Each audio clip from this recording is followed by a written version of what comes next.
రాజశేఖర్ రెడ్డి ఉన్నంత వరకు జగన్కి అసలు ఎలాంటి సమస్య లేకుండా అంతా హాయిగా సాగిపోయింది. కానీ ఎప్పుడైతే రాజశేఖర్ రెడ్డి మరణించారో అప్పుడు జగన్ జీవితానికి సరిపడా శిక్షలన్నీ అనుభవించేశాడు. కాంగ్రెస్ నుంచి బయటకొచ్చేసి సొంతంగా వైసీపీ పెట్టాడు.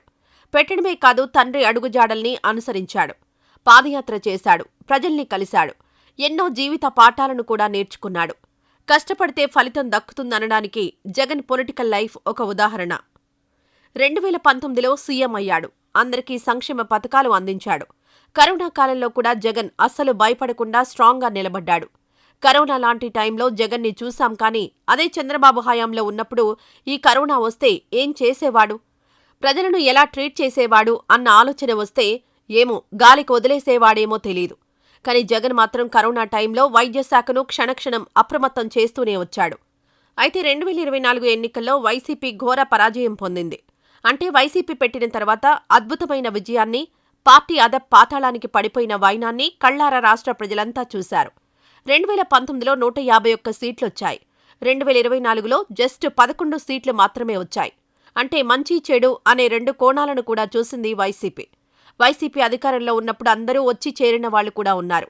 ఇప్పుడు ఘోర పరాజయం తర్వాత కొంతమంది పార్టీ వదిలి వెళ్లిపోయారు. కొందరు అండర్ గ్రౌండ్కి వెళ్లిపోయారు.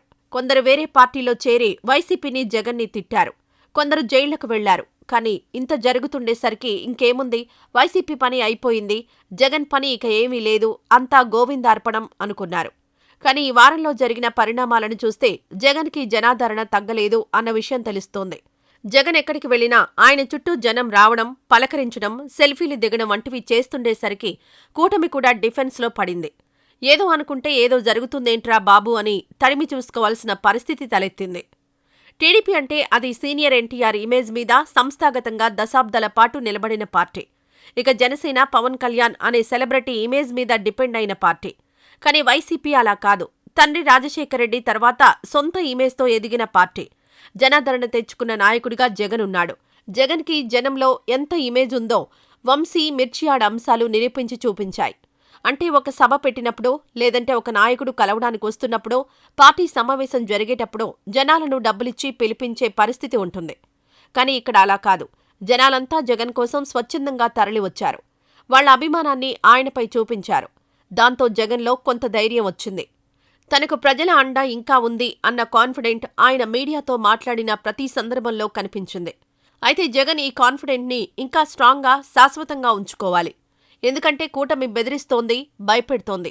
తాడును చూపించి పాము అంటూ జనాల్లో జగన్కి నెగిటివ్గా పోర్ట్రే చేస్తోంది. కానీ జగన్ ఇదే మాదిరిగా భయపడకుండా క్యాడర్లో ధైర్యాన్ని నింపాలి. మళ్లీ జనాల్లోకొచ్చి కూటమిని నిలదీయాలి. అప్పుడే జగన్కి, పార్టీకి మళ్లీ మంచి రోజులొస్తాయి.